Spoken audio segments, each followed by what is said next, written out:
do so in order to increase just a little bit at the margin, which is what this is, state power to get in the game and check federal power. And when you go to your colleagues in the state legislatures and they ask you, well, why are we doing this? Why should I do this? You have to say to each one of your colleagues, who may not be of the same ideological persuasion as you are, but you might have to go up to each one of your colleagues and say, well, I don't know, how would you like just a little more power?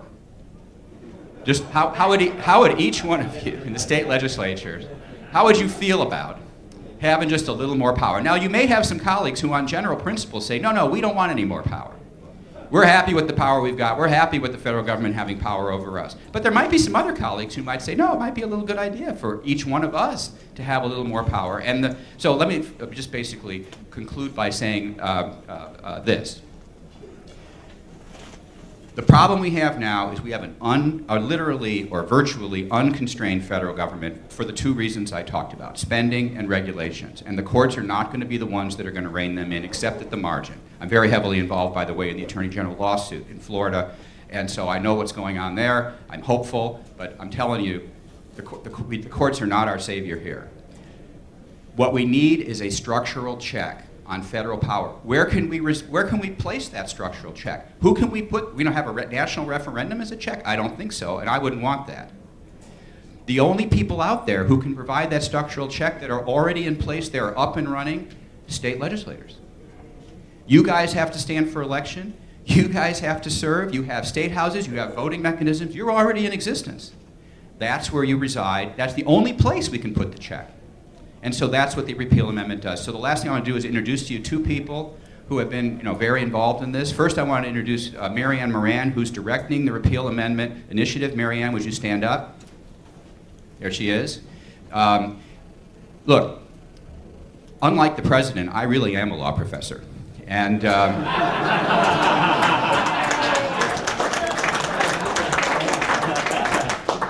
but also, unlike the president, I am not a community organizer. Marianne is the community organizer. She, if you're interested in the repeal amendment, I'm not the guy to talk to in terms of saying what can I do and how do I coordinate my activities with, for example, the president of the Florida State Senate, the speaker of the Utah House, the speaker of the Virginia House of Delegates, the speaker of the Texas House of Representatives. These are the folks that have already signed on to the repeal amendment. Oh, by the way, it's also introduced into Congress by Congressman Rob Bishop. On Tuesday, he introduced that into Congress, and he'll reintroduce it into the next session of Congress. So, that was the one thing I forgot to tell you. This Article 5 threat, this brandishing of the Article 5 gun that we're talking about, the ultimate hope of this is not to get a convention. There's never been a convention in the history of this country. The ultimate hope is just to get 2/3 of Congress to propose this amendment. And then that eliminates any need for a convention. But if you don't threaten the Congress with the gun that's been given to you by the Constitution, they're not going to do it. So that's the girl. That's the first person I want to introduce you to. The second person is Rob Nadelson from the Independence Institute. Rob is a recovering law professor from the University of Montana. Now he's with the Independence Institute, and he's done some path-breaking constitutional scholarship on the history of the Amendments Convention process, how they've been used in the past, how they are in fact limited, and he's a constitutional expert on that subject. So I just want to thank you all for being here today and paying attention. Thanks. Thank you. So we've got about 10 minutes for maybe 3 or 4 questions. If folks want to come up, Trent, I see you're headed for the mic. Is that right? That's right. All right. Well, we've got our good friend Trent England up at the mic with the first question. That's right. Mario knew I couldn't resist. No, Nick and Randy's scholarship, Professor Nadelson's scholarship, I think on this is outstanding. I do think you cheapen your argument a little bit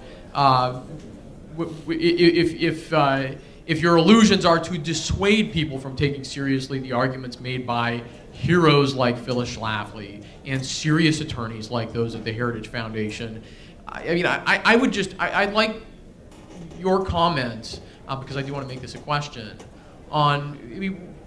isn't there an additional level of prudence, of practical wisdom and caution that's involved as we deliberate about constitutional change and opening a door on a new, in the sense that it's never been used before and there's no precedence on point, a new avenue toward constitutional change, and what kind of, you've talked about an amendment that you support. One of the problems that I have is, as soon as this argument comes up, you hear all kinds of proposals for amendments, which is one of the problems. You know, a progressive law professor said at the Federalist Society a few years back, I support every attempt to change the Constitution because it diminishes the importance, the reverence to the Constitution.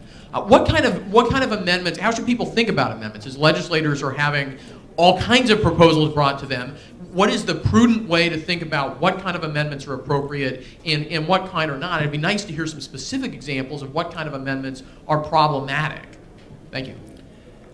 Thanks, and I certainly didn't mean to disparage my friends at the Heritage Foundation, who are actually literally friends of mine. In fact, I wrote the policy report for Heritage with my friend Todd Gaziano, which started the argument against the constitutionality of the individual mandate and initiated the Republicans' constitutional objection, which began us down the path of challenging the individual mandate when all other law professors thought that this was frivolous. The Heritage Foundation was there to initiate this intellectual initiative which preceded the legal one. So I have great respect for my friends at the Heritage Foundation. However, I have to say that just because someone's a conservative doesn't mean they're always right about the Constitution. And of course, I'm in favor of prudence. And that's why I said we have to ask ourselves, are we living in normal times or are we living in extraordinary times? And here's what I'll say just about the objections, and then I'm going to say a little bit about what's good and what's bad. Here's what I say about the objections to it. The objections are universal to any amendment, Article 5 invocation, period, end of story. They are not nuanced, and they are not based on prudence. They are just based on the imprudence of ever doing an Article 5 process. And that, you know, if you buy that argument, if you agree with that argument, well, that's fine. I respect that. But I'm just saying, it's not a nuance this versus that. It's never, ever, ever, ever is the argument you're really going to be hearing from the people who oppose the Article 5. And that's sort of like unilateral disarmament. You're taking a weapon that the founders gave you in Article 5, and you're going to say, we will never, ever use that weapon out of reverence to who? Out of reverence to the founders. All right, so that doesn't, to me, I think that's an argument against that. Now, I do think there are prudent and there are imprudent amendments, but really remember this, Congress already has a power to propose, with 2/3 vote, amendments to the states. They have an unlimited power to propose an unlimited number of amendments right now. You could have a runaway Congress proposing amendments. They don't do it because only some amendments have political salience and others don't. I was recommending to you focusing on structural changes, like the repeal amendment, which doesn't talk about any specific law. It doesn't talk about Obamacare. It doesn't talk about cap and trade, and it doesn't talk about unfunded mandates, though it could reach any of those things.